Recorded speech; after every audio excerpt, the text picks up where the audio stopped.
अस्मदाचार्य पर्यंताम वंदे गुरु परंपराम वंदे गुरु परंपराम. ಸದ್ಗುರು ಸಿದ್ಧಾರೂಢರ ಹಾಗೂ ಮೌನ ಮಹಾಯೋಗಿ ಗುರುನಾಥಾರೂಢರ ದಿವ್ಯ ಪಾದ ಕಮಲಗಳಲ್ಲಿ ಹನಿ ಬೆಳೆದು ಹಾಗೂ ತಮ್ಮೆಲ್ಲರ ಶುದ್ಧವಾದ ಅಂತಃಕರಣದಲ್ಲಿ ಶೋಭಾಯಮಾನವಾಗಿ ಬೆಳತಕ್ಕಂಥ ಪರಾತ್ಪರ ಶಿವನಿಗೆ ವಂದಿಸಿ, ಶಿವ ಸ್ವರೂಪಿಗಳೇ, ಆನಂದ ಸ್ವರೂಪಿಗಳೇ, ಯಾವತ್ತು ಇವಾಗ ನಾವು ಭಗವದ್ಗೀತೆಯ 10ನೇ ಅಧ್ಯಾಯ ವಿಭೂತಿ ಯೋಗವನ್ನು ಕುರಿತು ಒಂದು 5 ಶ್ಲೋಕಗಳನ್ನ ಇಲ್ಲಿವರೆಗೆ ನಾವು ಓದ್ತಾ ಬಂದಿವಿ. ನಿನ್ನೆ ದಿವಸ ಗುರುಗಳು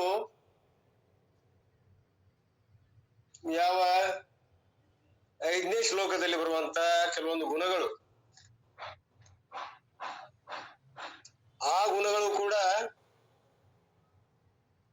ಪರಮಾತ್ಮನ ಒಂದು ಮಹಿಮೆಯಿಂದಲೇ ಹುಟ್ಟಿದವ.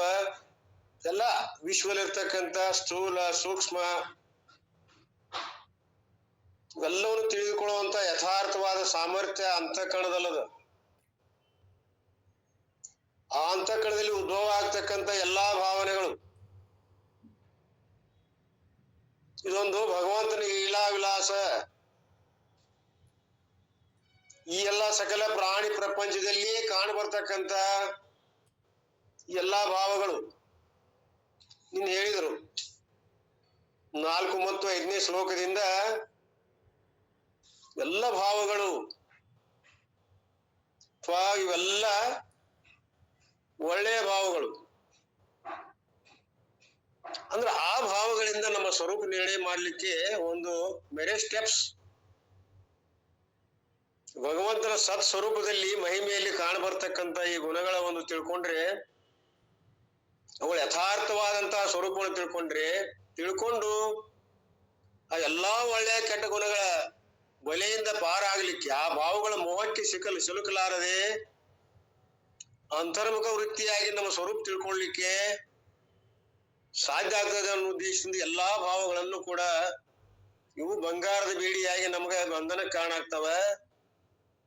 ಜಾಣಾದಂತ ಇವು ಯಾವುಗಳಲ್ಲಿ ಕೂಡ ಭ್ರಮಮಾನವಾಗದೆ ಈ ಅಂತಃಕರಣ ವಿಶಿಷ್ಟನಾಗದೆ ಇವೆಲ್ಲಗಳಿಗಿಂತ ಆಚೆ ಇರುವಂತ ಸಾಕ್ಷಿ ರೂಪವಾದಂತ ತನ್ನ ಸ್ವರೂಪ ತಿಳ್ಕೊಳ್ಳಿಕ್ಕೆ ಸಾಧ್ಯ ಆಗ್ತೈತೆ ಅನ್ನುವಂತ ಉದ್ದೇಶದಿಂದ ಈ ಯಾವ 4 ಮತ್ತು 5ನೇ ಶ್ಲೋಕಗಳಲ್ಲಿ ವಿಶೇಷವಾದ ಗುಣಗಳನ್ನ ಚರ್ಚಿಸಿ ಎಲ್ಲವನ್ನು ಹೇಳಿದ್ದಾರೆ. ಅವುಗಳನ್ನು ಡೀಟೇಲ್ ಆಗಿ ಹೇಳಿದ್ದಾರೆ. ಈಗ ನಾವು 6ನೇ ಶ್ಲೋಕಕ್ಕೆ ಬರುವ, ಅರ್ಥಾತ್ ಯಾವ ಗುಣಗಳಲ್ಲಿ ನಾವು ಮೋಹ ವಿಶಿಷ್ಟರಾಗದೆ, ಅಂತಃಕರಣ ವಿಶಿಷ್ಟರಾಗದೆ ಇವುಗಳಿಗೆ ಸಾಕ್ಷಿಯಾದಂತ ನಮ್ಮ ಸ್ವರೂಪದಲ್ಲಿ ಸ್ಥಿತಿ ಉಳ್ಳವರಾಗಬೇಕನ್ನುವಂತ ಕೃಷ್ಣ ಪರಮಾತ್ಮನ ಒಂದು ಇದು ಲೀಲಾ ವಿಲಾಸವನ್ನ ಹೇಳಿದ್ದಾಗಿದೆ. ನಾವೇನ್ ಮಾಡ್ಬೇಕಂಗಾರ ಈ ಯಾವ ಗುಣಗಳ ಭಾವಗಳಿಗೆ ಒಳಗಾಗದೆ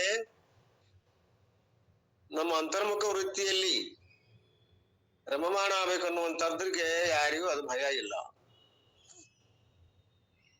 6ನೇ ಶ್ಲೋಕದಲ್ಲಿ ಕೃಷ್ಣ ಪರಮಾತ್ಮ ಏನ್ ಹೇಳ್ತಾನೆ ಅನ್ನೋದನ್ನ ನೀವು ಇವತ್ತಿನ ದಿವಸ ನೋಡುವ. ಇದೇನ್ ಹೇಳ್ತಾ ಇದೆ ಅಂದ್ರೆ, ಮಹರ್ಷಯ ಸಪ್ತ ಪೂರ್ವೇ ಚತ್ವಾರೋ ಮನವಸ್ತತ ಮದ್ಭಾವ ಮಾನಸ ಜಾತ ಯೇಷಾಂ ಲೋಕೈಮಾಹ.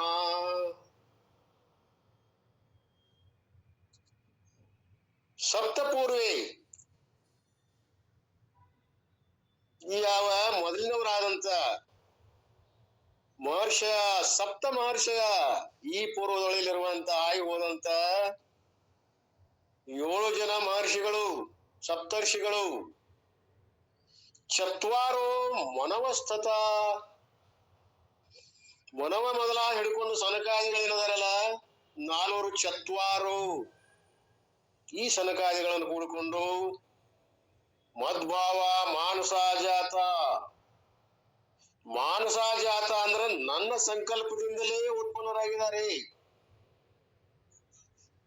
ಮದ್ಭಾವ ಹಾಗೆ ಅಲ್ಲ, ನನ್ನ ಭಾವವುಳ್ಳವರಾಗಿ ನನ್ನ ಸಂಕಲ್ಪದಿಂದ ಇವರು ಎಲ್ಲ ಏನದಾರಲ್ಲ ಉತ್ಪನ್ನ ಆಗಿದ್ದಾರೆ. ಯಶಾಂ ಲೋಕೈಮ,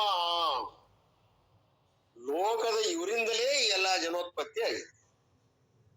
ಏನ್ ಪೂರ್ವದಲ್ಲಿ ಇವೆಲ್ಲ ಹೇಳಿದಿವಲ್ಲ, 25 ಜನ ಆಗ್ತಾರೆ ಇವರು.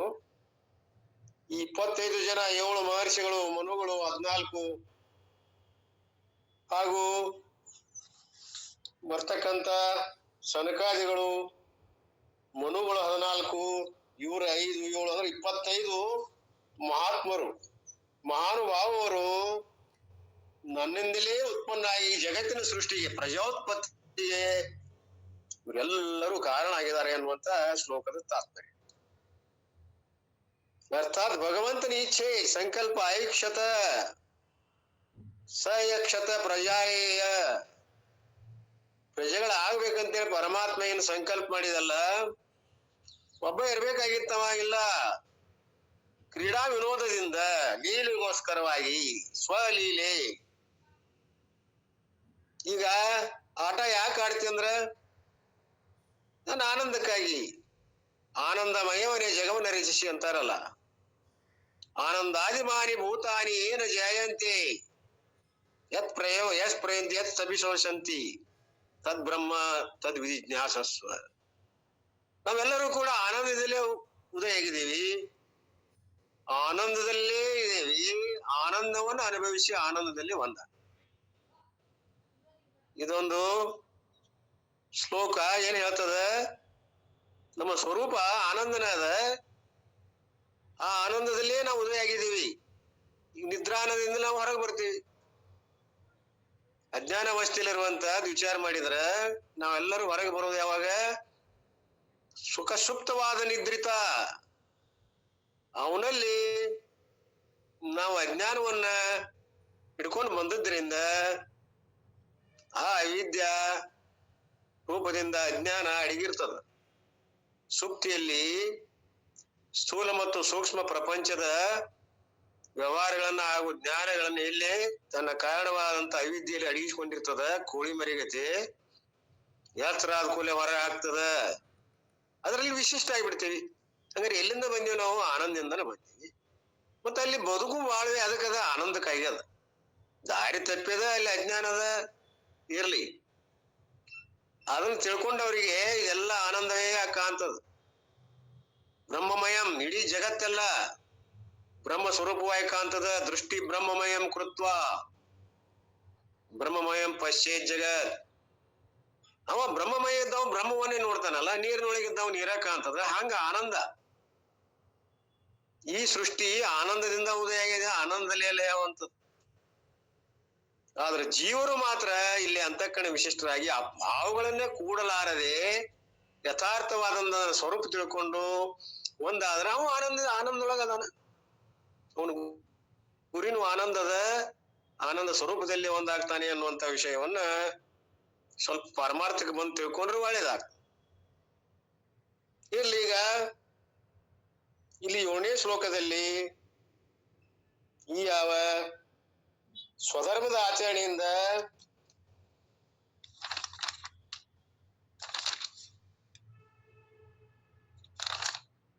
ಏಳು ಮಂದಿ ಮಹರ್ಷಿಗಳು,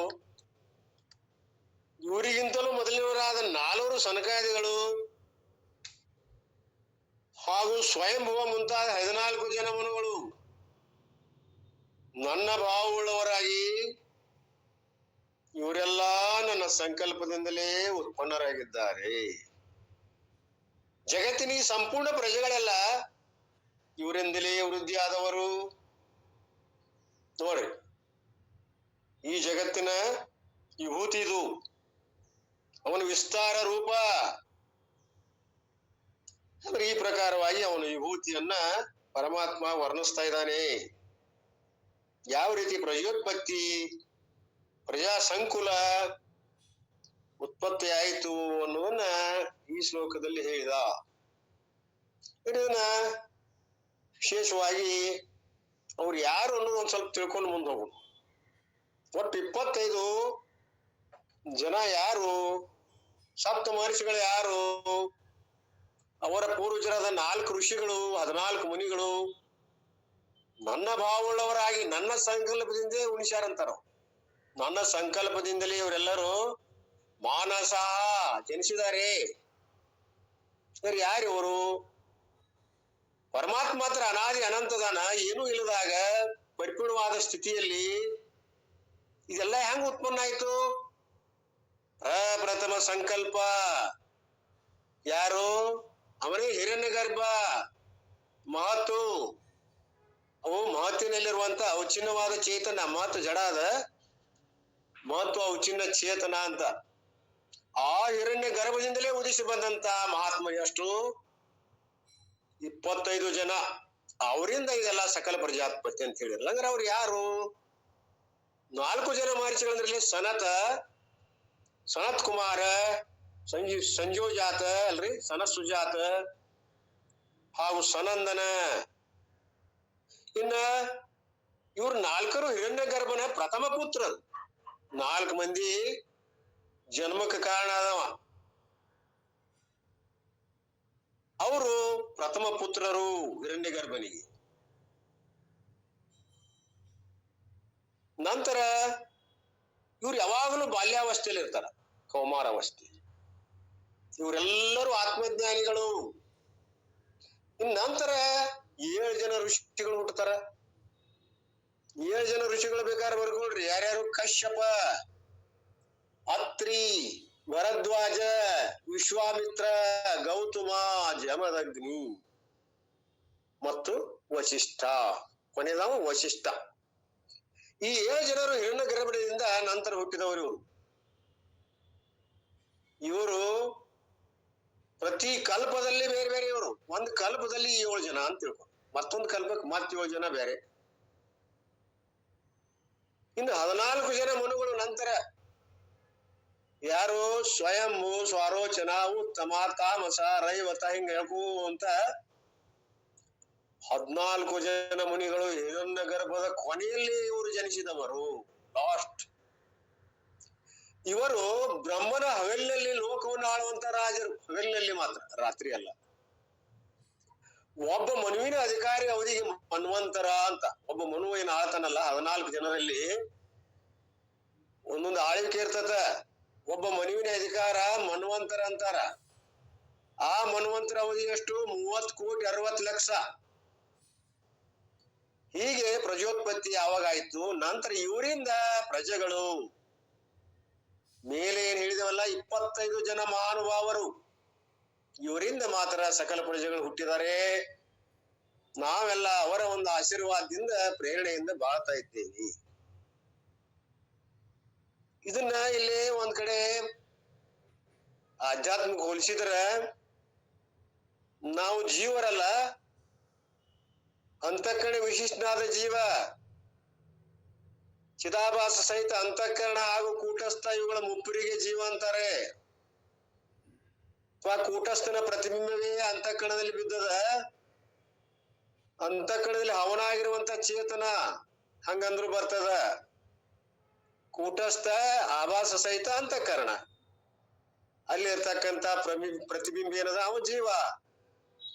ಅವನ ಸಂಕಲ್ಪದಿಂದ 25 ತತ್ವಗಳು ಉತ್ಪನ್ನ ಆಗವಲ್ಲ, ಅದನ್ನ ಅದನ್ನು ಹೋಲಿಸಿದ್ದಾರೆ, ಸಮಷ್ಟಿಯಲ್ಲಿ ಹೋಲಿಸಿದ್ದಾರೆ. ಇದನ್ನೇ ಯಾವ ಜೀವನ ಸಂಕಲ್ಪದಿಂದ 25 ತತ್ವಗಳು. ಅಲ್ಲಿ 25 ಮಹಾಶಯರು ಹೇಳ್ಯಾರ, ಇಲ್ಲಿ ಪರಮಾರ್ಥದಲ್ಲಿ 25 ತತ್ವಗಳು. ಆ ತತ್ವಗಳ ಸಂಘಟನೆಯಿಂದ ಅನಂತ ದೇಹಗಳೆಲ್ಲ ತೋರಿಬಿಟ್ಟವಲ್ಲ. ಈ ದೇಹಗಳೇನದವ? ನಾಶದವ. ಆತ್ಮನೇ ಸತ್ಯ, ಉಳಿದವೆಲ್ಲವೂ ಮಿಥ್ಯ. ಅಂದ್ರೆ ಇದು ಪರಮಾತ್ಮನ ವಿಭೂತಿ. ಈ ಯಾವ ವಿಭೂತಿಯಲ್ಲಿ ಈ ವಿವಿಧ ತತ್ವಗಳಲ್ಲ, 25 ತತ್ವಗಳಲ್ಲಿ ನಾವು ಮೋಹಿತರಾಗದೆ, ವಿಶಿಷ್ಟರಾಗದೆ, ನಮ್ಮ ಸಾಕ್ಷಿ ರೂಪವಾದ ಚೈತನ್ಯ ಏನದಲ್ಲ, ಅವನು ಬಿಟ್ಟು ಎಲ್ಲವನು ಅಲ್ಲಗಳೆದು ನಮ್ಮ ಸಾಕ್ಷಿ ಆದಂತ ಆತ್ಮನಲ್ಲಿ ಒಂದಾಗ್ಬೇಕನ್ನುವಂಥದ್ದು. ಅಂದ್ರೆ ಅದೇ ಮುಕ್ತಿಗೆ ಪ್ರಾಪ್ತಿ ಆಗ್ತದೆ. ಇದೆಲ್ಲ ಇಡೀ ಶ್ಲೋಕದ ತಾತ್ಪರ್ಯ. ಇದನ್ನ ಲಕ್ಷ್ಯದಲ್ಲಿ ಇಟ್ಕೊಂಡು ನಾವು ಇದನ್ನು ಓದೋಣ. ನೋಡಿ, ಓದ್ತಾ ಹೋಗ್ತೀನಿ ಗುರುಗಳು. The seven great sages, the earlier four and the 14 Manus who possess my nature and whose prognosia are these in the world are born of mine. ಮನುಷ್ಯನಿಂದ ಇವರು ಹುಟ್ಟಿದ್ರಿಂದ ಮನುಗಳು, ಮನುಷ್ಯ ಅಂತ ಹೆಸರು ಬಂದ. Now the creation of the external world being talked about, and before all the regular human being, animal etc. 84 lakh ಜೀವರಾಶಿಗಳ ಬಗ್ಗೆ ಈಗಾಗಲೇ ನಮಗ್ ಗೊತ್ತದ. ಅದರ ಬಗ್ಗೆ ಏನು ಬಾಳ ಬೇಡ ಅಂತಾರ. ಹೆಂಗ್ ಹುಟ್ಟಿದೀವಿ ನಾವು ಮನುಷ್ಯರಾಗಿ? ಅಂಡಜ, ಶ್ವೇತಜ ಹಿಂಗದಾವಲ್ಲ, ಗರ್ಭಜ, ಪಿಂಡಜ. ಪಿಂಡ ಅಂದ್ರೆ ಪಿಂಡದಿಂದ ನಾವೆಲ್ಲ ಉತ್ಪನ್ನ ಆಗಿ ಬಂದವು, ಅಥವಾ ಗರ್ಭದಿಂದ ಹುಟ್ಟಿ ಬಂದವು ಎಲ್ಲಾ ಪ್ರಾಣಿಗಳು ಎಲ್ಲ. First the lord created the ಸಪ್ತ ಋಷೀಸ್. ಮೊಟ್ಟ ಮೊದಲು 7 ಜನ ಋಷಿಗಳನ್ನ ಹುಟ್ಟಿಸಿದಂತ ಪರಮಾತ್ಮ, as well as the Sanakadi rishis, and thereafter only all the other human beings came. ಸಪ್ತರ್ಷಿಗಳಾದ ನಂತರ ಎಲ್ಲ ಮನುಷ್ಯ ವರ್ಗ ಬಂತು. One set of rishis indicating the ಗೃಹಸ್ಥ ಋಷೀಸ್. ಅದ್ರಾಗ ಮತ್ತೆ ಭಾಗ ಮಾಡ್ತಾರೆ 7ರಲ್ಲಿ. ಗೃಹಸ್ಥ ಸ್ವೀಕಾರ ಮಾಡಿದವರು ಗೃಹಸ್ಥಾಶ್ರಮಿಗಳು. ಇನ್ನು ಪ್ರವೃತ್ತಿ ಮಾರ್ಗ ಇದ್ದಂತ ಋಷಿಗಳು ಒಂದ್ set. Other set of ಋಷೀಸ್ representing the ನಿವೃತ್ತಿ ಮಾರ್ಗ. ಅದು ಪ್ರಾರಬ್ಧದ, ಅದು ನಿವೃತ್ತಿ ಮತ್ತು ಪ್ರವೃತ್ತಿ ಎನ್ನುವಂತದ್ದು. ಮಹಾತ್ಮರಿಗೆ ಪ್ರವೃತ್ತಿ ರೂಪ ಪ್ರಾರಬ್ಧ, ಒಬ್ರಿಗೆ ನಿವೃತ್ತಿ ರೂಪ ಪ್ರಾರಬ್ಧ, ಎರಡೂ ಒಬ್ರಿಗೆ ಇರ್ತಾವ. ಪ್ರವೃತ್ತಿ ನಿವೃತ್ತಿ ಇರ್ತಾವ. ಒಬ್ರು ಪ್ರವೃತ್ತಿಯಿಂದ ನಿವೃತ್ತಿಗೆ ಬರ್ತಾರೆ, ಮತ್ ನಿವೃತ್ತಿಯಿಂದ ಪ್ರವೃತ್ತಿಗೆ ಬರ್ತಾರೆ. ಹಿಂಗ ಅನೇಕ ರೀತಿಯ ಮಹಾತ್ಮರ ವೈದ್ಯವೇ ಅದ. ಸೊ ದ ಸಪ್ತ ಋಷೀಸ್ ರಿಪ್ರೆಸೆಂಟ್ ದ ಗೃಹಸ್ಥ ಪರಂಪರಾ. ಈ 7 ಜನ ಮಹಾತ್ಮರು ಗೃಹಸ್ಥಾಶ್ರಮಿಗಳು, ಆ ಪರಂಪರೆಯಿಂದ ಬಂದವರು. ಅಂಡ್ ಸನಕಾದಿ 4 ಋಷೀಸ್ ರಿಪ್ರೆಸೆಂಟ್ ದ ಸನ್ಯಾಸಿ ಪರಂಪರಾ. ಇನ್ನು ಸನಕಾದಿಗಳದಾರಲ್ಲ, ಅವರು ಸನ್ಯಾಸಿ ಪರಂಪರೆಯಲ್ಲಿ ಬಂದವರು. And out of these 11 all the other being came. ಆ 11ರಿಂದ ಇವರೆಲ್ಲರೂ ಬಂದರು. Therefore he says Saptamarshi, the 7 great rishis. These 7 rishis are described in the Puranas. ಪುರಾಣದಲ್ಲಿ ಎಲ್ಲ ಹೇಳ್ಯಾರ, ಡಿಟೇಲ್ ನೋಡ್ಕೊಳ್ರಿ. ಮತ್ತೆ ಈಗಾಗಲೇ ನಾವು ಹೆಸರೆಲ್ಲ ನೋಡ್ಕೊಂಡಿ. Of course in different Puranas different names are mention. ಅವುಗಳಿಗೆ ಬೇರೆ ಬೇರೆ ಹೆಸರು ಕೊಟ್ಟಾರ ಪುರಾಣಗಳಲ್ಲಿ. ಆಯಾ ಪುರಾಣಗಳಲ್ಲಿ ಒಂದೇ ಹೆಸರನ್ನು ತಿಳ್ಕೊಬೇಡ್ರಿ. ಅತ್ರಿ, ಭೃಗು, ಕುತ್ಸ, ವಶಿಷ್ಠ, ಗೌತಮ, ಕಾಶ್ಯಪ, ಅಂಗೀರಸ, ಋಷಯ, ಹೀಗೆ ಬೇರೆ ಬೇರೆ ಹೆಸರಿಂದ ಒಂದೊಂದು ಪುರಾಣದಾಗ ಕರೆದಾರ ಅಂತ ಹೇಳಿದ್ರು ಗುರುಗಳು. ಕನ್ಫ್ಯೂಸ್ ಮಾಡ್ಕೋಬೇಡ್ರಿ ಅನ್ನೋದು. ಆದ್ದರಿಂದ ಮುಂದ ಜಗಚ್ಛಾದಾಶಿ ಗಾಯತ್ರಿ, ಕೆಲವು ಕಡೆ ಉಷ್ಣಿಕ, ಅನುಸ್ತಪ, ಭ್ರಾತಿ, ಪಂಕ್ತಿ, ತುಸ್ತಪ, ಜಗತ್ ಸಚ್ಚಿದ ಅಸ್ಮಿ, 7 meters, and ಅಗ್ನಿ, ವಾಯು, ಅರ್ಕ, ವಾಂಗೀಶ, ವರುಣ, ಇಂದ್ರ, ವಿಶ್ವದೇವ, ದೇವತಾ, ಹೀಗೆ 7 ದೇವತಾ, 7 meters and 7 rishis are mentioned. These 7 you can take. ಹೀಗೆ ಬೇರೆ ಬೇರೆಗಳಲ್ಲಿ ಬೇರೆ ಬೇರೆ ಹೆಸರು ಕರೆದಾರ. ನೀವು ಅಲ್ಲಿ ಬೇಕಾದ್ರೆ ನೋಡ್ಕೊಡ್ರಿ. ಹಿಂಗ ಯಾಕೆ ಕರೆದ್ರು ಅನ್ಬೇಡ್ರಿ. ಆಯಾ ಪುರಾಣಗಳಲ್ಲಿ ಹೆಸರುಗಳು ಬೇರೆ ಬೇರೆ ಬಂದಾವ. Or there is another vision also. Brigum, Marchim, Atrim, Cha, Pulastayam, Pulaham, Krutyam, Vasishtam, Cha, Mahateja, Sosujata, Manasya, Sutana, Brigu, Marchi, Atri, Pulsatya, Pulaha, Kratu ಕುಲಾಹ and then the seventh Vasishtha. ಈ 7 ಮಂದಿ ನಾವು ಹೇಳ್ಕೊಂಡೆ. ವಶಿಷ್ಠಂ ಕೊನೆ ವಶಿಷ್ಠ. ಮಹಾತೇಜ ಮಹಾತೇಜಾಹ means Brahmaji. First Brahmaji came ಹೋಗ್ತದ ಲೆವೆಲ್ ಆಫ್ ಲಾರ್ಡ್ ವಿಷ್ಣು. ಯಾವ ವಿಷ್ಣುವಿನ ಹೋಕಳದಿಂದ ಬ್ರಹ್ಮ ಉದಯ ಆದ ಅಂತ ಒಂದ್ ಕಡೆ ಬಂದದ. ಇವೆಲ್ಲ ಪುರಾಣದೊಳಗೆ ಅದಾವ. V know in Purana lord Vishnu created only Brahmaji. ಒಂದ್ ಕಡೆ ವಿಷ್ಣುನೇ ಬ್ರಹ್ಮವನ್ನ ಸೃಷ್ಟಿ ಮಾಡಿದವ. The rest of creation Vishnu transferred the job to Brahma. ಆಮೇಲೆ ವಿಷ್ಣು ಏನ್ ಮಾಡಿದ, ಈ ಎಲ್ಲ ತನ್ನ ಜವಾಬ್ದಾರಿಯನ್ನ ಬ್ರಹ್ಮನಿಗೆ ವಹಿಸಿಕೊಟ್ಟ. ಬ್ರಹ್ಮ ಹುಟ್ಟಿದ ನಂತರ and Brahmaji created the initial one. ನಂತರ ಬ್ರಹ್ಮ ಅವನ ಮುಖದಿಂದ 4 ಹಿಂಗೆಲ್ಲ ಬರ್ತಾವ ಎಲ್ಲ ಹೇಳ್ತಾರ ಪುರಾಣ, ದೇವಿ ಪುರಾಣದಾಗ ಎಲ್ಲ ಬರ್ತಾವ. ಬೇರೆ ಬೇರೆ ರೀತಿಯಿಂದ ಹೇಳ್ಯಾರ. ಇದು ಇನಿಷಿಯಲ್ ಒನ್. ಥ್ರೂ ಮೋರ್ ಸಂಕಲ್ಪ ಮಂತ್ರ ಜಿ ಮಹಾತೇಜ ಅವನ ಸಂಕಲ್ಪದಿಂದ ಮತ್ತ 4 ಮಂದಿ ಉದಯ ಆದ್ರು ಅಂತೆಲ್ಲ ಹೇಳ್ತಾರೆ.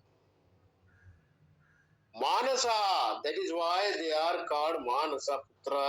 ಬ್ರಹ್ಮನ ಮಾನಸ ಪುತ್ರರು ಅಂತ ಹೇಳ್ತಾರೆ. ಮಾನಸ ಅಂದ್ರೆ ಮನುಷ್ಯನಿಂದ ಹುಟ್ಟಿದವರು, ಮಾನಸ ಪುತ್ರರು ಮನುಷ್ಯರು ಅಂತ ಮುಂದೆ ಬರ್ತದ. ಮಾನಸ ಪುತ್ರರು ಅಲ್ಲಿ ಹುಟ್ಟಿದ್ರಿಂದ ಅವರಿಂದ ಈ ಶಬ್ದ ಮನುಷ್ಯ ಅಂತ ಬಂದದ. So there is no question of the regular creation. But ಸಂಕಲ್ಪ ಮಂತ್ರ, ಸಂಕಲ್ಪ ಮಾತ್ರ ಏನಾಯ್ತು. Suppose you ask the question how it is possible to create all these by mere ಸಂಕಲ್ಪ.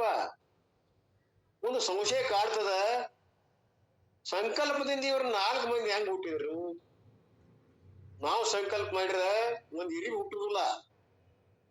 ಬ್ರಹ್ಮನ ಸಂಕಲ್ಪದಿಂದ ಇವರೆಲ್ಲ ಹುಟ್ಟಿದ್ರಲ್ಲ ಹೇಗೆ ಅಂತ ಸಂಶಯ ಬಂದರೆ, how it is possible to create ಸಂಕಲ್ಪದಿಂದ? My answer will be we are doing it regularly by ಸಂಕಲ್ಪ ಮಂತ್ರ. ಅಲ್ರಿ, ನಾವು ಯಾವುದೋ ಒಂದು ಪೂಜಾ ಪುನಸ್ಕಾರ ಯಜ್ಞಾದಿಗಳು ಏನ್ ಮಾಡಿದ್ರು ಕೂಡ ಒಂದು ಸಂಕಲ್ಪ ಮಾಡ್ರಿ ಅಂತೀವಿ, ಸಂಕಲ್ಪ ಮಂತ್ರ ಜಪಿಸ್ತೀವಿ. ವಿ ಡೂ ಕ್ರಿಯೇಷನ್, ಅಲ್ಲೇ ಮಾನಸದಲ್ಲಿ ಎಲ್ಲ ಒಂದು ಅಲ್ಲಿ ಸೃಷ್ಟಿ ಮಾಡ್ತೀವಿ. And at the time of dream, I do not say dream is unreal. Vedanta will say that this world is unreal. Anyone you may say dream is unreal during the working state. But remember, dream is a very, very real at the time of dream. So such a real dream world which is capable of frightening you. Just as you create mere sankalpa, Brahmaji created the Sapta Rishis through sankalpa means what by mere visualization. ಇಡೀ ಪ್ಯಾರಾದ ಸಾರಾಂಶವನ್ನ ಒಂದೊಂದಾಗಿ ಹೇಳ್ಬೇಡಂದ್ರೆ ಗೌಡ್ರು, ಇಡೀ ಒಂದು ಪ್ಯಾರಾದ ಗುಟ್ಟು ಏನದಪ್ಪ ಅಂದ್ರೆ, ಮನುಷ್ಯ ಪುತ್ರರು ಹೆಂಗ್ ಹುಟ್ಟಿದರು ಬ್ರಹ್ಮನ ಸಂಕಲ್ಪದಿಂದ ಅಂದ್ರೆ, ಒಂದು ಕನಸು ಕೊಡ್ತಾರ. ಯಾವ ಸುಖ ಸುಪ್ತನಾದ ನಿದ್ರಿತನಲ್ಲಿ ಯಾವ ಕನಸಿನ ಪುರುಷ ಒಬ್ಬ ತೋರ್ತಾನ. ಅಲ್ಲಿ ಯಾರು ಕನಸಿನ ಪುರುಷ, ಪ್ರಥಮ ಪುರುಷ ಹುಡ್ತಾನ, ಕಲ್ಪಿತ ಪುರುಷ ಹುಡ್ತಾನ. ಹಾಗೆ ಕನಸಿನಲ್ಲಿ ಎಲ್ಲಾ ಸೃಷ್ಟಿ ಆಗ್ತದ. ಜಗತ್ತು, ಎಲ್ಲ ಪ್ರಜೆಗಳು ಮತ್ತು ಊರು ಮನಿ ಹೊಲ ಸ್ತ್ರೀ ಪುತ್ರ ಧನ ಎಲ್ಲವೂ ನಮ್ಮ ಕಣ್ಣಿದ್ರೆ ಇದ್ದಂಗ ತೋರ್ತದೆ. ಆ ಕನಸಿನಲ್ಲಿ ಮಾತ್ರ ಕನಸಿನ ವ್ಯವಹಾರ ಆಗಲಿ ಅದರ ಜ್ಞಾನ ಆಗಲಿ ಸತ್ಯವೇ ತೈಜಸ ಜೀವನಿಗೆ. ಎಲ್ಲಿ ಹುಡ್ತೈತ್ರಿ ಅದು? ಹಿತನಾಮಕ ನಾಡಿಯಲ್ಲಿ ಒಂದು ಕೂದಲಲ್ಲಿ 100 ಭಾಗ ಸೀಳಿದ್ರೆ 1 ಭಾಗ ಇಟ್ಟದ ಅಷ್ಟರಲ್ಲಿ ಹುಟ್ಟಿರ್ತದೆ ನೋಡ್ರಿ. ಶತವರ್ಷದ ಭ್ರಮೆ ಕೇಳು, ಈ ಕನಸಿನ ಬಾಳು 100 ವರ್ಷದ್ದು ಎಲ್ಲ ಒಂದ್ ಕಡೆನ ತೋರ್ತು. ಜಗ ಎಷ್ಟ್ರಿ? ಅಗದಿ ಸ್ವಲ್ಪ. ಅಂತದ್ರಾಗ ಇಷ್ಟು ಬೃಹದಾಕಾರವಾದ ಜಗತ್ತು ತೋರ್ತದಂದ್ರೆ ಇದಕ್ಕಿಂತ ಅದ್ಭುತ ಎಲ್ಲಿದೆ? ಇದು ಸತ್ಯವಾಗಿ ತೋರ್ತದೆ ಕನಸಿನಲ್ಲಿ. ಆದರೆ ಎಚ್ಚರ ಆದ ತಕ್ಷಣ ಆ ಕನಸಿನ ಯಾವ ದೃಶ್ಯಗಳು ಇಲ್ಲವೇ ಇಲ್ಲ. ಅದು ಒಂದೇ ಅವಿದ್ಯಾ ವೃತ್ತಾತ್ಮಕವಾದಂತ ಜ್ಞಾನವೇ ಸೃಷ್ಟಿ. ಆ ದೃಷ್ಟಿಯೇ ಸೃಷ್ಟಿಯಾಗಿ ಎಲ್ಲಾ ಪರಿವರ್ತನೆ ಆಗಿ ಜಗತ್ತಾಗಿ ತೋರ್ಯದ. ನಿಜವಂದಂತೆ ನಿಜ ಆದಂಗನ ತೋರ್ಯದ. ಆದ್ರೂ ಕೂಡ ಎಚ್ಚರ ಬಂದ ತಕ್ಷಣ ವಿರೋಧಿ ಜ್ಞಾನದಿಂದ ಅದು ನಾಶ ಆಗಿ ಹೋಗಿಬಿಡ್ತದೆ. ಯಾಕೆ ಕನಸು ಅಷ್ಟೇ ಅದು. ಭೋಗದಾಯಕ ಕರ್ಮ ತೀರಿದ ತಕ್ಷಣ ವಿರೋಧಿ ಜ್ಞಾನ ಬರ್ತದ. ಆವಾಗ ಎಚ್ಚರ ಬಂದ್ಬಿಡ್ತು. ಅಧಿಷ್ಠಾನ ಅಂತಾರದು. ಆ ಎಚ್ಚರದಲ್ಲಿ ಈ ಕನಸು ಕರೆ ಅಂತ ಕೇಳಿದ್ರೆ ಇಲ್ಲವೇ ಇಲ್ಲ. ಕನಸಿನ ಒಂದು ಸಂಕಲ್ಪ ಅಲ್ಲಿರ್ತಕ್ಕಂಥ ಸೃಷ್ಟಿ ದೃಷ್ಟಿರೇವ ಸೃಷ್ಟಿ, ದೃಷ್ಟಿಯೇ ಸೃಷ್ಟಿಯಾಗಿ ತೋರ್ತಿಲ್ಲ. ಹಂಗ ಪರಮಾತ್ಮನ ದೃಷ್ಟಿ ಎಲ್ಲಾ ಸೃಷ್ಟಿಯಾಗೈತಿ ನೋಡಂತ ಹೇಳ್ತಾರ. ಪರಮಾತ್ಮನ ಜ್ಞಾನಮಯ ದೃಷ್ಟಿಯೇ ಎಲ್ಲವೂ ಚೇತನ ರೂಪದಿಂದ ಎಲ್ಲವನ್ನು ತಾನೇ ಆಗಿ ಬೆಳಗ್ತಾ ಇದ್ದಾನೆ, ಶಿವ ಜಗತ್ವೀಶ್ವರರಾಗಿ ಅಂದಾಗ ಇಲ್ಲಿ ಅವನು ಬಿಟ್ಟಿದ ಬೇರೆ ಇಲ್ಲ. ಕನಸು ತನ್ನ ಅಧಿಷ್ಠಾನ ಬಿಟ್ಟು ಬೇರೆ ಇಲ್ಲ. ದೃಷ್ಟಿ ಬಿಟ್ಟಿಲ್ಲ ಬೇರೆ. ದೃಷ್ಟಿಯೇ ಸೃಷ್ಟಿಯಾಗಿತ್ತು. ಹಂಗ ಪರಮಾತ್ಮನ ಇಚ್ಛಾ ಸಂಕಲ್ಪ ಈ ಜಗದಾಕಾರವಾಗಿ ತೋರಿದ. ಸ ಐಕ್ಷತ ಪ್ರಜಾಯಿ ಅಂತ ಸಂಕಲ್ಪ ಮಾಡಿಬಿಟ್ರಿ. ಎಲ್ಲಿ ಮಠ ಇರ್ತದೆ? ಒಂದು ಕಲ್ಪ ಪರ್ಯಂತರ ಅದೆಲ್ಲವೂ ಸತ್ಯವಾಗಿ ತೋರ್ತದ. ಒಮ್ಮೆ ಮಾಡಿಬಿಟ್ಟ ನಾವ ಆ ಅವಧಿವರೆಗೆ ಇದು ಸತ್ಯವಾಗಿರ್ತದ್ರಿ. ಮುಂದೆ ಈ ಜಗತ್ತು ಹೋಗ್ಬಿಡ್ತದ. ಯುಗ ಅನ್ನುವಂಥದ್ದು ಒಂದು ಚತುರ್ಯುಗ ಹೋಯ್ತಂತಂದ್ರ 1,000 ಚತುರ್ಯುಗ, ಒಂದು ಬ್ರಹ್ಮನ ಹಗಲು 1,000 ಯಾವ ಮಹಾ ಚತುರ್ಯುಗಗಳದಾವಲ್ಲ, ರಾತ್ರಿ ಒಂದು ಹಗಲು ದಾಟಿತಂದ್ರ ಬ್ರಹ್ಮ ಒಂದು ದಿವಸ ಕಳೆದು. ಇದರಂತ 100 ವರ್ಷ ದಾಟಿತಂದ್ರ ಬ್ರಹ್ಮ ಹೋದ, ಮತ್ತೊಬ್ಬ ಬ್ರಹ್ಮ ಬರ್ತಾ. ಈಗ ಎಷ್ಟು ಅವಧಿರಿ ಅದು? ಛೇ ಎಣಿಕೆಗೆ ಸಿಗೋದಿಲ್ರಿ. ಇರ್ಲಿ. ಹಾಗೆ ಇದೆಲ್ಲ ಸೃಷ್ಟಿ ಅದ್ಭುತ ಅನ್ನೋದು ಹೇಳ್ಬೇಕಾಗಿ.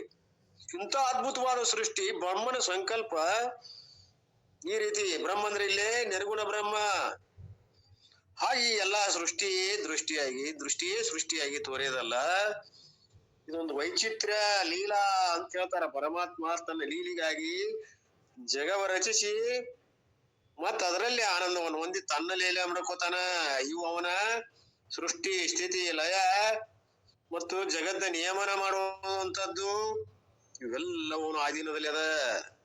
ಅವನ ಆಧೀನದಲ್ಲಿ ಮಾಯಾ ಉಪಾಧಿಯಿಂದ ಒಂದು ಆಧಾರ ಇಟ್ಟುಕೊಂಡು ಉಪಾದಾನ ಕಾರಣ ಮಾಡಿಕೊಂಡು ಅವನು ಸೃಷ್ಟಿ ಮಾಡ್ಯಾನ. ಅವನೇ ಅವಿನ ನಿಮಿತ್ತವಾದ ಕಾರಣ ಇದ್ರು ಕೂಡ ಒಂದು ಬೇಕಲ್ಲ ಉಪಾಧಿ. ಆ ಉಪಾಧಿ ಆ ಜಗದಾಕಾರವಾಗಿ ತೋರಿಯದ ಅಂತ ಹೇಳಿದ್ವಿ ನಾವು. ಇರ್ಲಿ, ಇದೆಲ್ಲ ಈ ಪ್ರಾರಂಭದಲ್ಲಿ ಬರ್ತದ, ಹೆಚ್ಚಿನ ವಿವರಣೆ ಬೇಕಾಗಿಲ್ಲ. ಹೇಳಿದವ ಬ್ರಹ್ಮಾಜಿ ಕ್ರಿಯೇಟೆಡ್ ಸಪ್ತ ಋಷಿ ಥ್ರೂ ಸಂಕಲ್ಪ ಮೀನ್ಸ್ ವಾಟ್? ಬೈ ಮೇರೆ ವಿಜುವಲೈಸೇಷನ್.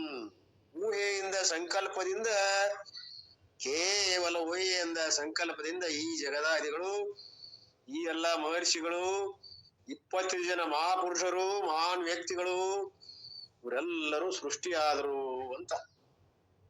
ಹಾಗೆ ಮುಂದಿನ ಪ್ಯಾರಾದಲ್ಲಿ ಏನ್ ಹೇಳ್ತಾರೆ ನೋಡು. ಅಂಡ್ ನಾಟ್ ಓನ್ಲಿ ದ ಸಪ್ತ ಋಷೀಸ್, ದಿ ಸಪ್ತ ಋಷೀಸ್ ರಿಪ್ರೆಸೆಂಟ್ ದ ಗೃಹಸ್ಥ ಪರಂಪರಾ. ಈಗ ನಾವೆಲ್ಲ ಗೃಹಸ್ಥ ಪರಂಪರೆ ಯಾಕೆ ಬಂದದ? ಆ ಯಾವ ಸಪ್ತರ್ಷಿಗಳು ನಮಗ ಪಾಠ ಹಾಕಿಕೊಟ್ರ. ಅವರ ಒಂದು ತಳೆಯದ ಮೇಲೆ ನಾವೆಲ್ಲರೂ ಪ್ರಾಪಂಚಿಕರಾಗಿದ್ದೇವಿ. ಅದಕ್ಕ ನಾವು ಏನ್ ಮಾಡೇವಿ? ಹೆಂಡತಿ ಮಕ್ಕಳನ್ನ ಹಿಡಿತಾ ಇದ್ದೇವಿ. ಹೆಂಡತಿಯನ್ನ ಆಗಿ ಮಕ್ಕಳನ್ನ ಸಂತಾನವನ್ನ ಪ್ರಜೋತ್ಪತ್ತಿಗೆ ಕಾರಣ ಆಗಿದ್ದೇವಿ. ಅವ್ರು ಹೆಂಗ್ ಕಾರಣ ಆದ್ರಲ್ಲ ಹಂಗ ನಾವು ಕಾರಣ ಆಗಿದ್ದೇವಿ. ಹಾಗೆ ಸಪ್ತ ಋಷಿ ರಿಪ್ರೆಸೆಂಟ್ ದ ಗೃಹಸ್ಥ ಪರಂಪರಾ. ಪ್ರವೃತ್ತಿ ಮಾರ್ಗ ನಾವು ಅದ್ರಾಗ ಈಗ ನಿವೃತ್ತಿ ಅಲ್ಲ. ಮತ್ತ ಅದ್ರಾಗ ಋಷಿಗಳಲ್ಲಿ ಕೆಲವು ನಿವೃತ್ತಿ ಮಾರ್ಗ, ಅವ್ರನ್ನ ಬಿಟ್ಟು 4 ಜನ ಪ್ರವೃತ್ತಿ ಮಾರ್ಗದಲ್ಲಿ ಅದಾರಲ್ಲ, ಆ ಪ್ರವೃತ್ತಿ ಮಾರ್ಗವನ್ನೇ ನೀವು ಎಲ್ಲರೂ ಹೊಂದಿಸಿಕೊಂಡು ಬರ್ತಾ ಇದ್ದೇವೆ. ಮನುಷ್ಯರು, ಮಾನಸ ಪುತ್ರರು, ನಾವು ಮಾನಸ ಪುತ್ರರು. And therefore they had wife, children like Vashishtha. ಅವ್ರಿಗೂ ಕೂಡ ಹೆಂಡ್ರಿದ್ರು, ಮಕ್ಕಳಿದ್ರು. ವಶಿಷ್ಠ ಅನ್ನುವಂತ ಮಕ್ಕಳದಾರ, ಹೆಂಡತಿ ಅದಾಳ. ವಶಿಷ್ಠಿಗೆ ಅದಾಳಲ್ಲ ಹೆಂಡತಿ, ಅರುಂಧತಿ ಏನ್ ನೋಡ್ರಿ. ಹಾಗೆ ಎಲ್ಲ ಋಷಿಗಳಿಗೆ ಪತ್ನಿಯರಿದ್ದಾರೆ. ಗೃಹಸ್ಥ ಆಶ್ರಮ ಸ್ವೀಕಾರ ಮಾಡಿದ್ದಾರೆ. ಗೃಹಸ್ಥಾಶ್ರಮ ಶ್ರೇಷ್ಠ ಆಶ್ರಮ. 4 ಆಶ್ರಮಗಳಲ್ಲಿ ಅವನಿಂದಂತ ಕಲ್ಯಾಣ ಇನ್ನುಳಿದ ಆಶ್ರಮದಿಂದ ಆಗುದಿಲ್ಲ. ಉಳಿದ 3 ಆಶ್ರಮಗಳಿಗೆ ಅನ್ನದಾನ ಮಾಡವ ಅವ ತನ್ನ ಸ್ವರೂಪವನ್ನು ತಿಳ್ಕೊಂಡು ಉದ್ಧಾರ ಆಗಿ ಜಗತ್ ಕಲ್ಯಾಣವನ್ನು ಮಾಡ್ತಾನಲ್ಲ, ಪ್ರಜೋತ್ಪತ್ತಿ ಮಾಡ್ತಾನ ಅನ್ನೋದ್ರಿಂದ ಗೃಹಸ್ಥ ಸನ್ಯಾಸಿ ಶ್ರೇಷ್ಠ ಅಂತ ಹೇಳಿದ್ದಾರೆ ವೇದಗಳಲ್ಲಿ. And therefore that there were earlier 4 rishis. So Purva Chatvara. Purve means ಈ ಪೂರ್ವದಲ್ಲಿ ಯಾರು 6 ಋಷಿಗಳು. What even before the Sapta rishis there were 4 earlier rishis. 7 ಜನಕ್ಕಿಂತ ಮೊದಲು 4 ಮಂದಿ ಇದ್ರು. Who are called Sanakadi Muneya, Sanaka, Sanatana, Sanat Kumara, Sanath ಸುಜಾತಾಹ ಇವರು 4 ಜನ ಈ ಪೂರ್ವದಲ್ಲಿ ಇದ್ರು. ಸೊ ವೈ ಬ್ರಹ್ಮಾಜಿ ಕ್ರಿಯೇಟೆಡ್ 7 ಋಷಿ? 7 ಜನನೇ ಯಾಕೆ ಹುಟ್ಟಿಸಿದ? ಯಾಕಂದ್ರೆ 4 ಜನ ಸಫಿಶಿಯಂಟ್ ಆಗಿದ್ರಲ್ಲ ಮೊದಲ ಹುಟ್ಟಿದವರು, ಮತ್ 3 ಮಂದಿ ಹುಟ್ಟಿಸಿದ. 4 ಋಷೀಸ್ ಕುಡ್ have been sufficient. 4 ಮಂದಿ ಹಚ್ಚ ಮುಗಿದಿರ್ತಲ್ಲ. The reason is Brahmaji created 4 rishis and hoped that these 4 rishis will go married. ಇಲ್ಲಿ ಐತ್ ನೋಡ್ರಿ ಗುಟ್ಟ. ಈ 4 ಋಷಿಗಳಿಗೆ ಅವರು ಲಗ್ನ ಮಾಡಿದವ. ಯಾಕ ಸಂತಾನ ಮುಂದ ಪ್ರಜೋತ್ಪತ್ತಿ ಆಗ್ಬೇಕಲ್ಲ, ನಿವೃತ್ತಿ ಮಾರ್ಗದಲ್ಲಿ ಇದ್ರ ಮುಂದ ಈ ಒಂದು ಸೃಷ್ಟಿ ಯಾವಾಗ ಉತ್ಪನ್ನ ಆಗ್ಬೇಕು. ಇದ್ರಾಗ ಅದು ಬೇರೆ ಹೇಳ್ತಾರ, ಅಡಮ್ ಮತ್ತು ದೇವಿ ಅಂತ ಹೇಳಿ ಅದ್ರೊಳಗೆ ಕ್ರಿಶ್ಚಿಯನ್ರು ಬೈಬಲ್ ಒಳಗೆ ಎಲ್ಲಾ ಬರ್ತಾವ. ಇದು ನಮ್ಮ ವೇದ ಪ್ರಕಾರ ನಾವು ಮಾತಾಡೋದು. ಈ ಬ್ರಹ್ಮಾಜಿ created 4 rishis and hoped that these 4 rishis will get married. ಈ 4 ಜನ ಮದುವೆಯಾಗಿ ಮಕ್ಕಳು ನಡೆದ್ರು. ಅಂಡ್ ಪರಂಪರಾ ವಿಲ್ ಬಿ ಪ್ರೊಟೆಕ್ಟೆಡ್. ನಮ್ಮ ಮನುಷ್ಯ ಪರಂಪರೆ ಪ್ರಜೋತ್ಪತ್ತಿಯ ಒಂದು ಪರಂಪರೆ ನಮ್ದು ರಕ್ಷಣಾ ಹಾಕುವಂತ ಬಂತು. That was the intention of Brahmaji. ಅದು ಬ್ರಹ್ಮನ ಒಂದು ಸಂಕಲ್ಪ, ಸೃಷ್ಟಿ ಆಗ್ಬೇಕಂತ ಮಾಡೇನಲ್ಲ ಅವನ್. ಸ ಐಕ್ಷತ ಬಹುಶಾಂ ಪ್ರಜಾಯೇಯ ಸಂಕಲ್ಪ ಆಗೈತೆ, ಅದು ಪೂರ್ವದಲ್ಲಿ. ಅದು ಫೇಲ್ ಆಗಂಗಿಲ್ಲ ಬ್ರಹ್ಮನ ಸಂಕಲ್ಪ. ನಾವ್ 2 ಸಲ ಮಾಡ್ತೀವಿ, 2 ಸಲ ಅದನ್ನ ಅಲ್ಲಗಳಿತೀವಿ, ಗೊತ್ತಿಲ್ಲ. ಸಿಗರೇಟ್ ಸೇದಬಾರ್ದು ಅಂತೀವಿ, ಸೇದ್ತೀವಿ. ಎಲೆಡಿಕೆ ಹಾಕ್ಬಾರ್ದು ಅಂತೀವಿ, ಸಂಕಲ್ಪ ಮಾಡಿ ಹಾನಿ ಮಾಡ್ತೀವಿ, ಅದನ್ನು ನಾವು ಆಕರ್ಸೋದಲ್ಲ. ಸುಳ್ಳು ಹೇಳ್ಬಾರ್ದು ಅಂತೀವಿ, ಸುಳ್ಳು ಹೇಳ್ತೀವಿ. ಯಾರಿಗೂ ಸಿಟ್ಟು ಮಾಡಬಾರ್ದಪ್ಪ ಅಂತೀವಿ, ಮರುಕ್ಷಣವೇ ಸಿಟ್ಟು ಹೇಳ್ತೀವಿ. ಇದು ಮನುಷ್ಯನ ಕೆಲಸ. ಮನಸ್ಸು ನಮ್ ಕೈಯಾಗ ಇನ್ನೂ ಸಿಕ್ಕಿಲ್ಲ ಅಂತ ಬಾಳದ. ಮಂಜಿಲ್ ಬಹು ದೂರ, ಇದು ಬಹಳ ಕಷ್ಟ ಅದ. ಆದ್ರೂ ಆ ದಿಶೆಯಲ್ಲಿ ಪ್ರಯತ್ನ ಮಾಡ್ತಾ ಇದ್ದೀವಲ್ಲ ನಾವು ನೀವು, ಬಹಳ ಧನ್ಯರು. ಮಾಡೋಣ. ಅವಗುಣಗಳು ಇರುವ ಎಲ್ಲರಂತೆ ಕೆಲವ, ಅವು ನಮಗ ಅರ್ಥ ಆಗತ್ತಾವು. ಆದ್ರೂ ಅವು ಕಾಡ್ತಾವಲ್ರಿ. ಏನಿದು ಹಣೆ ಬರ? ಇರ್ಲಿ ನೋಡು, ಪ್ರಯತ್ನ ಮಾಡು. Rishis will get married, children in ಪರಂಪರಾ ವಿಲ್ ಬಿ ಪ್ರೊಟೆಕ್ಟೆಡ್. ಈ ಪರಂಪರೆಯನ್ನ ರಕ್ಷಣಾ ಮಾಡಿಕೊಂತ ಬ್ರಹ್ಮನ ಒಂದು ಸಂಕಲ್ಪ ಹೊಂಟದ. ಸ್ಟ್ರೇಟ್ ಅವೇ ಬ್ರಹ್ಮಚರ್ಯ ದೇವ ಸನ್ಯಾಸ. So all plans of Brahmaji failed. So even now sometimes when the child wants to take sannyasa, many parents do not like, and if that child happens to be the only one, they are worried. ಒಬ್ಬ ಗೃಹಸ್ಥನಿಗೆ 4 ಜನ ಮಕ್ಕಳಾದ್ರ ನೀನ್ ಹೇಳಿದ್ರ ಅದನ್ನೆಲ್ಲ, ಒಂದ್ ಮಗುವನ್ನ ಸನ್ಯಾಸಿ ಮಾಡಪ್ಪ ಅಂದ್ರೆ ನಾವು ತಯಾರಾಗುದಿಲ್ಲ. ಅಟ್ ಲೀಸ್ಟ್ ಯಾವ 4 ಮಂದಿ ಮತ್ತ ಇರ್ಲಿ, 1 ಮಗು ಕೊಡಂತಾರ ಅವ್ರು. ಅಷ್ಟು ಕೂಡ ನಾವು ಸ್ವಾರ್ಥಿಗಳಾಗಿ ಕೊಡುದಿಲ್ಲ ಪ್ರಪಂಚಕ್ಕ.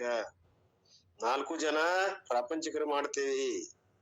ಇರ್ಲಿ, ಅದನ್ನ ಅಲ್ಲಗಳಿದಿಲ್ಲ ನಾವು. ಇರ್ಲಿ, ಅವರು ಬೇಕಲ್ಲ. ನಿವೃತ್ತಿ ಮಾರ್ಗ ಇಲ್ಲ ಅಂದ್ರೆ ಬ್ರಹ್ಮಜ್ಞಾನದ ಪರಂಪರೆ ಉಳಿಬೇಕಲ್ಲ. ಹಾಗೆ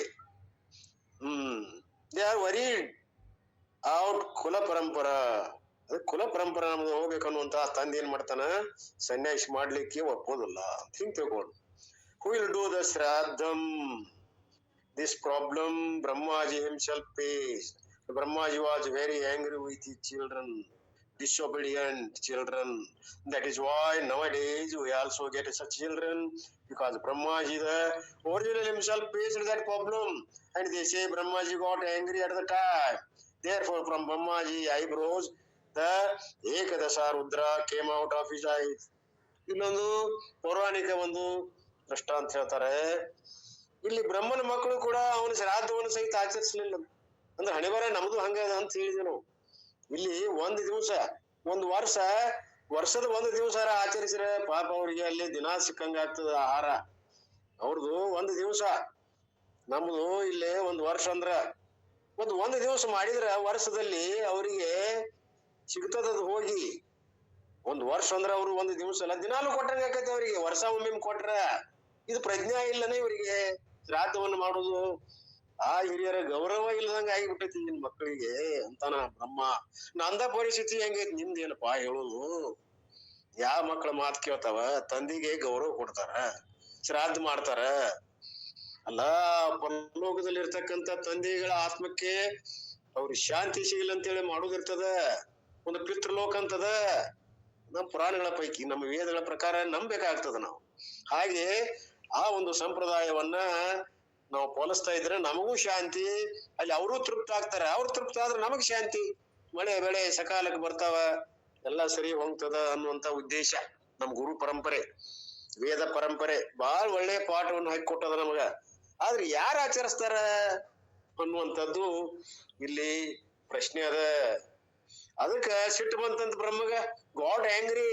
ಹಿಂಗ ಆದ ಕೂಡ್ಲೆ ಅವ ಕಣ್ಣ, ತನ್ನ ಜ್ಞಾನ ನೇತ್ರವನ್ನ, ಬೆಂಕಿ ಕಣ್ಣನ್ನ, ಅಗ್ನಿ ಕಣ್ಣನ್ನ ತೆಗೆದು ಬಿಟ್ಟಂತ ಐಬ್ರೋಸ್ ನಡಕ ಉಪ್ಪೇರಿಸಿ ಆ ಏಕದಶ ರುದ್ರಾಜ್ ಕೇಮೋ ಏಕಾದಶ 11 ಏಕದಶ ಅಷ್ಟು ಮಂದಿ ರುದ್ರ ಉತ್ಪನ್ನ ಆದ್ರಂತ ಅವನ ಕಣ್ಣಿನಿಂದ. ಬಿಕಾಸ್ ಆಫ್ ಹಿಸ್ ಆಂಗರ್, ಅವನ ಸಿಟ್ಟಿನ ಕ್ರೋಧದ ಅಗ್ನಿಗಳು ಹೊರಬಂದು. That is Y they are called Rudra. Rudra ಅಂತ ಯಾಕಂದ್ರೆ ಅವರಿಗೆ ಕ್ರೋಧದ ಕಿಡಿಗಳವು, ಅಗ್ನಿ ಜ್ವಾಲೆಗಳ ರೂಪದಿಂದ ಹೊರಗೆ ಬಂದು. ಯಾಕೆ? ಬ್ರಹ್ಮಗ್ ಸಿಟ್ಟು ಬಂತ್ರಿ. ಒಂದು ಶ್ರಾದ್ದ ಸಹಿತ ಆಚರಿಸ್ರಿ ಈ ಮಕ್ಕಳು. ಏನಿದು ಇವ್ರಿಗೆ ಗೌರವ ಇಲ್ಲ. ಕೆಲವೊಂದು ಅದಾರಲ್ಲ ಅದ್ರಾಗ, ಅಷ್ಟು ಪುತ್ರರಲ್ಲ, ಕೆಲವು ಪುತ್ರರು ಹಂಗ್ ಮಾಡೋದು ಮಾಡಿದರು. ಅದಕ್ಕ ಅವ ನಿವೃತ್ತಿ ಮಾರ್ಗದವ್ರ ಬಗ್ಗೆ ಮಾತಾಡೋದಿಲ್ಲ. ಈ ಪ್ರವೃತ್ತಿ ಮಾರ್ಗದಾಗಿದ್ದವ್ರ ಹಿಂಗ್ ಮಾಡ್ತಾರ. ಯಪ್ಪ, ಹಣೆ ಬರ ಇಷ್ಟ ಐತಿ. ಉಳ್ದವ್ರ 4 ಮಂದಿ ನಿವೃತ್ತಿ ಮಾರ್ಗದಾಗ ಅದಾರ ಬಿಡ್ರಿ, ಅವ್ರದ್ದು ಬ್ಯಾಡ್ ನಮಗ ಅಂತಾನವ. ಉಳ್ದವ್ರು ಏನ್ ದಾಡಿ ಆಗೈತಿ ಮಕ್ಕಳಿಗೆ? ಪ್ರವೃತ್ತಿ ಮಾರ್ಗದಾಗ ಅದಾರಲ್ಲ. And all these 7 rishis, and not only that, Manavaha, the 14 Manus who preside over particular age. 14 ಮನುಗಳು ಬಂದ್ರಲ್ಲ ಅವರಿಂದ. ಪರ್ಟಿಕ್ಯುಲರ್ ಯಾರ ಕಾರ್ಡ್ ಮನ್ವಂತರ ಒಬ್ಬ ಮನು, ಅವನ ಆಯುಷ್ಯ ಎಷ್ಟು? ಮನ್ವಂತರ ಅಂತಾರ ಅವನ ಅವಧಿಗೆ. ಒಬ್ಬ ಮನುವಿನ ಅವಧಿಗೆ ಮನ್ವಂತರ ಅಂತಾರ. ಅವನ ಅವಧಿ ಎಷ್ಟು ಹೇಳಿದ್ವಿ? 71 ಚತುರ್ಯುಗಗಳು. 71 ಚತುರ್ಯುಗ, ಅದಕ್ಕೊಂದು ಮನ್ವಂತರ ಅಂತ ಕರೀತಾರ. And that is presided over by Manu. ಮನುವಿನಿಂದ ಹುಟ್ಟಿದ್ರಿಂದ ಅದಕ್ಕೆ ಮನ್ವಂತರ ಅಂತ ಹೆಸರು ಬಂತು. Like that 14 Manus are there. ಇಂಥವ್ರು ಎಷ್ಟು ಮಂದಿ ಅದಾರ್ರಿ? 71 ಚತುರ್ಯುಗ ಅವಧಿಯ ಒಬ್ಬ ಮನು, ಒಂದು ಮನ್ವಂತರ.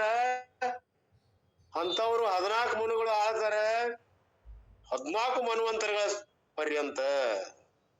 ಹೀಗೆ 14 ಮನುಸು ಆರ್ ದೇರ್. 14 ಮನುಷ್ಯರದ ಮನುಗಳು ಅದಾರ, 14 ಮನ್ವಂತರಗಳದಾವ. ನಾವ್ ಎಷ್ಟಿದ್ರೊಳಗದೀವಿ ಅನ್ನೋದು ಹೇಳ್ತಾರ ನೋಡ್ರಿ. ಅವ್ರು ಯಾರು ಅನ್ನೋದು ಅದ ಬೇಕಾದ್ರೆ ಬರ್ಕೋಬಹುದು. ಸ್ವಯಂಭೂ, ಸರೋಜ, ಉತ್ತಮ, ತಮಸ, ರೈವಥ, ಚಕ್ಷುಕ್ಷೇಯು, ಸತ್ಸು, ಮಾನಸು, ವ್ಯಾತೇಯಸು, ಇವರೆಲ್ಲ ಅದಾರ. ಇವ್ರಿಗೆ ಗೆಟ್ ದ್ಯಾಟ್ ಇನ್ನು ಉಪಕ್ರಮ ಮಂತ್ರ. ಇಲ್ಲಿ ಉಪಕ್ರಮ ಮಂತ್ರಗಳು ಹೇಳ್ಯಾರಂತ, ಇಲ್ಲೇನು ಹೇಳಿಲ್ಲ. ದ ಆವನಿ ಅವಿತ್ತ ಮಂತ್ರ ವಿಚ್ ಕಮ್ಸ್ ಇನ್ ಜುಲೈ. ಅವಾಗ ಬರ್ತದೆ ಅಂತ ಅದು ಮನ್ವಂತರ ಆಚರಿಸೋದು ಜುಲೈದಾಗ. So they do not know, ಯಾರಿಗ್ ಗೊತ್ತಿಲ್ಲದು. Who do not know all the, ಇವೆಲ್ಲ ನಮ್ಗೆ ಗೊತ್ತಿಲ್ಲಲ್ಲ. ಮಾಶ್ ಹೋಗ್ಬಿಟ್ಟ ಇವೆಲ್ಲ. Difficult to pronounce. ಯಾಕಂದ್ರೆ ಆ ಮನ್ವಂತರಗಳನ್ನ ಪ್ರೊನೌನ್ಸ್ ಮಾಡ್ಲಿಕ್ಕೆ ಒಂದ್ ಸ್ವಲ್ಪ ಕಷ್ಟ ಅದ, ಕಠಿಣ ಪ್ರೊನೌನ್ಸಿಯೇಷನ್ ಅದ, ಉಚ್ಚಾರಗಳದಾವು, ಆಗುದಿಲ್ಲ ಅಂತ ಬಿಟ್ಟಿರ್ಬೇಕು ಅಂತ ಅವ್ರಂತಾರ ಗುರುಗಳು. ಇರ್ಲಿ. ಅಂಡ್ ನಾವು ಯಾರ್ ಇನ್ ಹುಯಿಚ್ ಮನ್ವಂತರ? ಹಂಗಾರ ನಾವು ಮನ್ವಂತರ ಯಾವ ಮನ್ವಂತರದಾಗ ಅದೀವ್ರಿ ಹೇಳ್ರಿ? ನಾವು 7ನೇ ಮನ್ವಂತರದೊಳಗದೇವು. ಈಗಾಗಲೇ 6 ಕಳೆದು ಹೋಗ್ಯಾವ್ರಿ ಮನ್ವಂತರಗಳು. ಒಂದು ಮನ್ವಂತರ ಎಷ್ಟು? 71 ಕೋಟಿ ಯುಗಗಳು. ಅಂತಾವು 71 ಕೋಟಿ ಯುಗಗಳ ಮನ್ವಂತರಗಳು ಎಷ್ಟು ಹೋಗ್ಯಾವು? 7 ಕಳೆದು ಹೋಗ್ಯಾವ. ಹಂಗಾರೆ this Manvantara got how many ಚತುರ್ಯುಗ? ಈಗ ನಾವಿದ್ದಂತ ಮನ್ವಂತರ ಇದು ವೈವಸ್ವತಃ. ಇಲ್ಲಿ 71 ಚತುರ್ಯುಗಗಳದಾವ. And now this is how many ಚತುರ್ಯುಗ? 71 ಚತುರ್ಯುಗಗಳು ಅದಾವ ಈ ಮನ್ವಂತರದೊಳಗ. ಈಗ ಸದ್ಯ ಇದ್ದಂಥದ್ದು ಇದರಲ್ಲಿ ಈ ಎಷ್ಟು ಚತುರ್ಯುಗದೊಳಗ ಅದೇವ್ ನಾವು? ಎಷ್ಟನೇ ಒಂದು ಚತುರ್ಯುಗದಲ್ಲಿ ನಾವು ಬಂದೇವಿ ಈಗ, ಕಲಿಯುಗದವರು. ಅಂದ್ರೆ this is suppose to be 28 ಚತುರ್ಯುಗ. ಇದು 28ನೇ ಚತುರ್ಯುಗ ಅಂತ. ಒಟ್ಟು ಎಷ್ಟು ಹೋಗ್ಬೇಕು? 71 ಚತುರ್ಯುಗ ಹೋಗ್ಬೇಕು. ಇನ್ನೂ ಬಾಳ ಅದಾವ್ರಿ. 28ನೇ ಚತುರ್ಯುಗಕ್ಕೆ ಬಂದೇವ್ ನಾವು. ಇದು ಯಾವುದು? ಅಸ್ತಾಮಿನಿಸದಿ ತಮೇ ಅನ್ನುವಂಥದ್ದು ಹೆಸರು ಬಹಳ ವಿಚಿತ್ರದವಂತವು. ಅದಕ್ಕೆ ಹೇಳಿಲ್ಲ ಅವರು, ಅನ್ನಕ್ ಬರುದಿಲ್ಲ ನಿಮಗಂತ ಹೇಳಿಲ್ಲ ಅವರು. And 28 minus 71 43. ಹಂಗಾರೆ ಈಗಾಗಲೇ 28 ಆದ್ರೆ ಇನ್ನು ಎಷ್ಟು ಉಳಿದ್ರಿ? 43. 43 ಚತುರ್ಯುಗಗಳದಾವ. ಇನ್ನ ಆಗು or more should be there. ಇನ್ನ ಇಷ್ಟು ಚತುರ್ಯುಗಗಳನ್ನು ಕಲಿತಾಗ ಈ ಒಂದು ಮನ್ವಂತರ ಹೋಗ್ತದ. ಇನ್ನು ಎಷ್ಟು? 43 ಚತುರ್ಯುಗಗಳು. will go away. Therefore, thereafter the 8th Manu will come. ಆಮೇಲೆ ಇದು 7ನೇ ಮನ್ವಂತರ ಹೋದ ನಂತರ 8ನೇ ಮನು ಬರ್ತಾನ. ಅವನಾದ್ರೂ ಕೂಡ 71 ಚತುರ್ಯುಗ ಕಳಿಬೇಕು. ಹೀಗೆ 14 ಮನ್ವಂತರಗಳನ್ನು ದಾಟಿದ ಮೇಲೆ ಹೋಗ್ಬೇಕು. Will come and go. ಅವೆಲ್ಲ ಬರ್ತಾವ, ಚತುರ್ಯುಗಗಳು ಹೋಗ್ತಾವ, ಬರ್ತಾವ ಹೋಗ್ತಾವ. ಎಷ್ಟು? ಇನ್ನು 14. 43ರಲ್ಲಿ ಹೋಗ್ಬೇಕಿನ್ನ 14 Manus appear and disappear. Therefore these Manus were also created. ಹುಟ್ಟುತ್ತವ, ನಾಶ ಆಗ್ತಾವ. That is why we are called ಮಾನವ.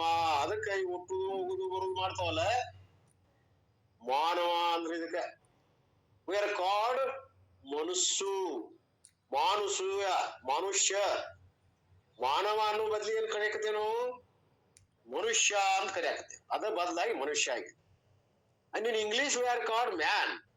ಹಂಗಾರ ಅದನ್ನ ಎದ್ರೊಳಗೆ ಕರೆಯಾಕತ್ತೇವು? ಇಂಗ್ಲಿಷ್ನೊಳಗ ಅದು ಮ್ಯಾನ್ ಅಂತ ಆಗ್ಯದ. ಮ್ಯಾನ್ ಅಂತ ಇರ್ಲಿ. ಮ್ಯಾನ್ ಅಂದ್ರೆ ಏನಂತಾರ? ಮಾನಸ ಮಾನುತೆ ಮಾನ್ಯತೆ ಇತಿ ಮ್ಯಾನ್. ಇಂಗ್ಲಿಷ್ನಾಗಿಂದ ಮನುತೆ ಮಾನ್ಯತೆ ಇತಿ ಮ್ಯಾನ್ ಬರ್ಕೊಂಡಿರ್ಬೇಕ. ಮನುತೆ ಮಾನ್ಯತೆ ಇತಿ man. In English dictionary we do not get it. ಅವ್ರು ಹೆಂಗ ಹುಡುಕ್ಯಾರ ಗೊತ್ತಿಲ್ಲ ಗುರುಗಳು. ನಿಮಗೆ ಇಂಗ್ಲಿಷ್ ಡಿಕ್ಷನರಿಯಾಗ ಸಿಗೋದಿಲ್ಲ, ನಾನ ಹೇಳ್ತೇನೆ ಬರ್ಕೊಳ್ರಿ ಅಂತ.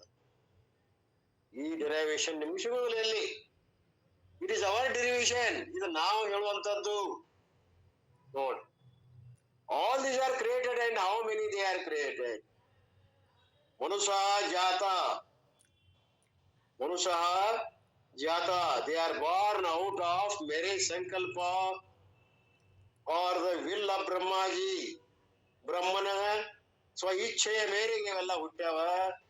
The Lord and ಮತ್ಭವ, ಪರಮಾತ್ಮನ ಉಸಿರುವನ್ನು ಪರಮಾತ್ಮನಿಂದ ಇವೆಲ್ಲ ಹುಟ್ಟಿದವ. And each one of them has got the same nature of mind. ಇಷ್ಟು ಇರೋದವಲ್ಲ ಎಲ್ಲ ನನ್ನ ನೇಚರ್ ಅನ್ನು ಹೊಂದ್ಯಾವ. ನಾನು ಸಚ್ಚಿತ್ತಾನಂದ ನಿತ್ಯ ಪರಿಪೂರ್ಣದಿನ. ಅವು ಕೂಡ ಅದೇ ಸ್ವಭಾವ ಹೊಂದ್ಯಾವ. ಹೌದಾ?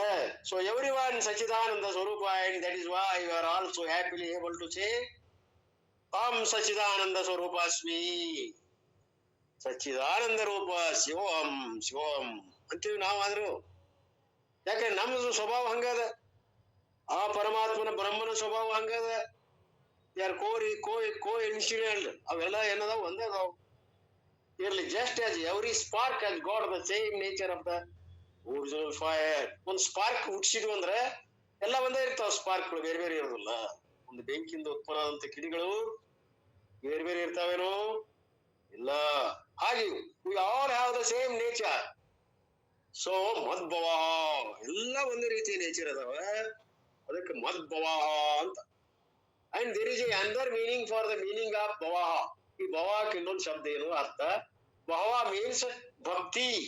ಇನ್ನೊಂದು ಶಬ್ದ ಅದಕ್ಕೆ ಭಕ್ತಿ ಅಂತ. ಭವ ಭಕ್ತಿ. One meaning is nature. ಒಂದ್ ಅರ್ಥ ನೇಚರ್ ಪ್ರಕೃತಿ. The second meaning is devotion. ಎರಡನೇ ಅರ್ಥ ಏನದ ಭಕ್ತಿ. All these people have devotion towards me. ಇವೆಲ್ಲರೂ ಕೂಡ ನನ್ನ ಎಡೆಗೆ ಪರಮಾತ್ಮನೆಡೆಗೆ ಭಕ್ತಿ ಉಳ್ಳವರದಾರ. ಏನು 25 ಜನ ಮಹಾಶಯರು ಅಂತರ್ಮುಖ ವೃತ್ತಿಯಿಂದ ಅವರು ನನ್ನ ಕಡೆ ಬುದ್ಧಿ ಉಳ್ಳವರದಾರ. ಅದಕ್ಕೆ ಮಹಾತ್ಮರಾಗ್ಯಾರ ಅವರು, ಬಹಿರ್ಮುಖ ಬುದ್ಧಿಯವರು ಅಲ್ಲ ಅವರು. And thereafter what happens? Out of these 11 rishis alone, not only 11 rishis, out of these 14 Manus, 14ರಲ್ಲಿ 11 ಅವ್ರನ್ನ ಬಿಟ್ಟು 7 ಹೇಳಿರಲ್ಲ, all the later beings are born. ಉಳಿದವರೆಲ್ಲ ಏನದಾರ 14 ನಂತರ ಉಳಿದವರು ಅವರು 7 ನಂತರ 8 ಮಂದಿ ಎಷ್ಟು ಅವರೆಲ್ಲರೂ ಏಷಾಮ್. ಏಷಾಮ್ ಮೀನ್ಸ್ ಮನುನಾಮ್. ಫಾರ್ ದ 14 Manus alone, 14 ಆ ಮನುಗಳಿಗೆ ಮನುನಾಮ್ ಅಂತ. ಮನುನಾಮ್ ಸಂವತ್ಸರ ಅಂತ ನೋಡ್ರಿ, ಅದಕ್ಕೆ ಹೆಸರು ಕರೀತಾರ, ಮನು ಅಂತ ಹೆಸರು ಕರೀತಾರ ಅವಕ್ಕ. ಪಂಚಾಂಗದೊಳಗೆಲ್ಲ ಅದನ್ನ ಬರ್ತೈತಿ ಫಸ್ಟ್. ಇಂತ ಮನ್ವಂತರಿ ನಾಮ ಸಂವತ್ಸರ, ಮನುನಾಮ ಸಂವತ್ಸರ ಬರ್ತಾವ ನೋಡ್ರಿ. ಇಮಾ ಪ್ರಜಾ, ಪ್ರಜಾರ್ ಲಿವಿಂಗ್ ಬೀಯಿಂಗ್ಸ್ ಆರ್ ಬಾರ್ನ್ ಲೋಕ ಇನ್ ದಿಸ್ ವರ್ಲ್ಡ್. ಇವ್ರೆಲ್ಲಾರ ಅದಾರಂತ್ರಿ, ಇಲ್ಲ ಅನ್ಬೇಡ್ರಿ ನೀವು. ಇವೆಲ್ಲ ನಡಿಬೇಕಾದ್ರ ಈ ಎಲ್ಲ ಸಕಲ ಸೃಷ್ಟಿ ಚಕ್ರ ನಡಿಬೇಕಾಗಿತ್ತು ಅಂದ್ರ ಇಲ್ಲಿವರೆಗೆ ಹೇಳಿದಂತ ಯಾವ 25 ಮಹಾನುಭಾವರು ಅದಾರಂತ ಹೇಳಿ ಇದೆಲ್ಲ ನಡೆದದ. 4 ಜನ ಮಹರ್ಷಿಗಳು, 4 ಜನ ಋಷಿಗಳು, 14 ಜನ ಮನುಗಳು. ಎಷ್ಟದ್ರಿ? 25 ಜನ. ಈ 25 ಜನರಿಂದಲೇ ಈ ಸಕಲ ಲೋಕದ ಜಗತ್ತಿನ ಸೃಷ್ಟಿಯಾಗಿದೆ. ಇವುಗಳನ್ನ ಪರಮಾತ್ಮ ತನ್ನ ಅಧೀನದಲ್ಲಿ ಇಟ್ಟುಕೊಂಡು ಸೃಷ್ಟಿ ಸ್ಥಿತಿ ಲಯ ಅವು ಎಲ್ಲವನ್ನು ತನ್ನ ಅಧೀನದಲ್ಲಿ ಇಟ್ಟುಕೊಂಡು ಇವನ್ನೆಲ್ಲಾ ನಿಯಂತ್ರಣವನ್ನ ಒಡೆಯನಾಗಿ, ಈ ಸೃಷ್ಟಿಯ ಒಡೆಯನಾಗಿ ಎಲ್ಲವನ್ನು ನಡೆಸ್ತಾ ಇದ್ದಾನೆ ಅನ್ನುವಂಥದ್ದನ್ನ ಹೇಳಿದರು. ಆಮೇಲೆ ಇದೊಂದು ಲೋಕ ಆಗಿ ಜಗತ್ತಾಗಿ ಪರಿಣಮಿಸಿ ಬಿಟ್ಟದ. ಕಣ್ಣಿ ಕಾಣ್ತಾ ಇದೆ ನಾಮರೂಪಾತ್ಮವಾದ ಜಗತ್ತು. ಈ ಶ್ಲೋಕದಲ್ಲಿ ಪರಮಾತ್ಮ, ಕೃಷ್ಣ ಪರಮಾತ್ಮ ನಮಗೆ ಬೇಕಾದಂತ ಸೃಷ್ಟಿ ಕ್ರಮವನ್ನ ಮೇಲಿನಿಂದ ಹೆಂಗ್ ಹರಿದು ಬಂತು, ಯಾವ ರೀತಿ ಸೃಷ್ಟಿ ಆಯ್ತು, ಇದಕ್ಕೆ ಕಾರಣೀಭೂತರಾದಂತ ಮಹಾತ್ಮರು ಯಾರು, ಅವ್ರ ಹೆಸರುಗಳು ಏನು, ಇವೆಲ್ಲವನ್ನು ಬಹಳ ಸವಿಕ್ರಮವಾಗಿ, ಸಕ್ರಮವಾಗಿ, ಸವಿಸ್ತಾರವಾಗಿ, ಕ್ರಮವಾಗಿ ನಮಗೆಲ್ಲವನ್ನು ಹೇಳಿಕೊಟ್ಟಿದ್ದಾನೆ. ಇದೊಂದು ಸೃಷ್ಟಿ, ಇದು ವಿಚಿತ್ರವಾದಂತ ಅದ್ಭುತವಾದಂತ ಒಂದು ಸೃಷ್ಟಿ ಕ್ರಮ. ಭಗವಂತ ತನ್ನ ಮುಖಾರವಿಂದದಿಂದ ಅರ್ಜುನನಿಗೆ ನಿಮಿತ್ತ ಮಾಡಿಕೊಂಡು ನಮ್ಮೆಲ್ಲರಿಗೆ ಈ ಸೃಷ್ಟಿಯ ಒಂದು ಅದ್ಭುತವಾದ ರಹಸ್ಯವನ್ನ ಹೇಳಿದಾನೆ. ಇದೆಲ್ಲವೂ ಕೂಡ ನನ್ನಿಂದಲೇ ಉತ್ಪನ್ನ ಆಗಿದೆ. ಎಲ್ಲದಕ್ಕೂ ಕಾರಣ ನಾನೇ ಸೃಷ್ಟಿಕರ್ತ, ನಾನೇ ಸ್ಥಿತಿಕರ್ತ, ನಾನೇ ಲಯಕರ್ತ. ಇವೆಲ್ಲವುಗಳು ನನ್ನಲ್ಲಿ ಅಡಗ್ತಾ ಇದ್ದಾವೆ. ಆದ್ರೆ ಇರೋ ನಾವಬ್ಬೇ ನಾನೇ ಎಲ್ಲವುಗಳ ರೂಪದಿಂದ ತೋರಿಸಿಕೊಂಡು ಮತ್ತೆ ಅವಳು ನುಂಗಿ ಹಾಕಿ ಬಿಡುವುದು ಕೂಡ ನಂದೇ ಅದ. ಎಲ್ಲವನ್ನು ಲಯ ಮಾಡ್ತಾ ಇದ್ದೀನಿ. ನಿದ್ರೆಯಲ್ಲಿ ಈ ಜಾಗೃತಾದಿ ಪ್ರಪಂಚವನ್ನ, ಸ್ವಪ್ನವನ್ನ ಅವಿದ್ಯೆಯಲ್ಲಿ ಹೆಂಗ್ ಅಡಗಿಸ್ಬೋತಾನಲ್ಲ, ಹಂಗೆ ಪರಮಾತ್ಮ ಇಡೀ ಮಾಯೆಯನ್ನ ತನ್ನ ಒಂದು ಏಕಾಂಶ ಸ್ಥಿತೋ ಜಗ ಒಂದು ಯಾವುದೋ ಅಂಶದಲ್ಲಿ ಪ್ರಳಯ ಕಾಲದಲ್ಲಿ ಅಡಗಿಸ್ಬೋತಾನ. ಮತ್ ಸಂಕಲ್ಪ ಆಯ್ತು ಈ ಎಲ್ಲಾ ಜೀವಿಗಳ ಒಂದು ಪುಣ್ಯ ಅಥವಾ ಆಯಾವ ಫಲ ಕೊಡ್ಲಿಕ್ಕೆ ಉನ್ಮತ್ತ ಆಗ್ತದನೋ, ಉದ್ಯುಕ್ತ ಆಗ್ತದನೋ, ಆಗ ಮತ್ತೆ ಸೃಷ್ಟಿಯನ್ನು ಮಾಡ್ಬೇಕಂತ ಪರಮಾತ್ಮನಿಗೆ ತಾನೇ ಸಂಕಲ್ಪ ಆಗ್ತದೆ. ಆ ಸಂಕಲ್ಪದಿಂದ ಮತ್ತೆ ಮರು ಸೃಷ್ಟಿ ಆಗ್ತದೆ. ಮತ್ತೊಬ್ಬ ಬ್ರಹ್ಮ ಬರ್ತಾನ, ಮತ್ತಿಷ್ಟೆಲ್ಲ ಮನ್ವಂತರಗಳು ಬರ್ತಾವ. ಈ ಸೃಷ್ಟಿ ಅಂದಿನಿಂದ ನಡೆದೈತೆ ಗೊತ್ತಿಲ್ಲ. ಇದು ವಿಚಿತ್ರ, ಅದ್ಭುತ, ಇದೊಂದು ರಹಸ್ಯ. ಈ ರಹಸ್ಯವನ್ನ ಪರಮಾತ್ಮ ತನ್ನ ಮುಖಾರವಿಂದ ಅರ್ಜುನ ನಿಮಿತ್ತ ಮಾಡಿಕೊಂಡು ನಮ್ಮೆಲ್ಲರಿಗೆ ಹೇಳ್ಯಾನ. ಇಂಥ ವಿಷಯವನ್ನ ನಾವೆಲ್ಲರೂ ಇವತ್ತಿನ ದಿವಸ ಗುರುಗಳು ಕೊಟ್ಟಂತ ಅವಕಾಶವನ್ನು ಉಪಯೋಗ ಮಾಡಿಕೊಂಡು ತಮ್ಮೆಲ್ಲರಿಗೆ ಹೇಳಿದ್ದದ. ಇದರಲ್ಲಿ ಏನಾದ್ರು ತಪ್ಪು ತಡೆಗಳಾದ್ರೆ, ಏನಾದ್ರು ಬಿಟ್ಟಿದ್ರೆ ಪುಣ್ಯವಂತರಾದ ತಾವು ಎಲ್ಲ ಇದನ್ನ ಸರಿಯಾಗಿ ಮತ್ ನಮಗ ತಿಳಿಸಿ ಹೇಳ್ರಿ ಅನ್ನುವಂತ ಒಂದೆರಡು ತೊದಲು ನುಡಿಗಳನ್ನ ತಮ್ಮೆಲ್ಲರ ಪಾದಕ್ಕೆ ಅರ್ಪಿಸಿ ನನ್ನ ಮಾತಿಗೆ ವಿರಾಮ.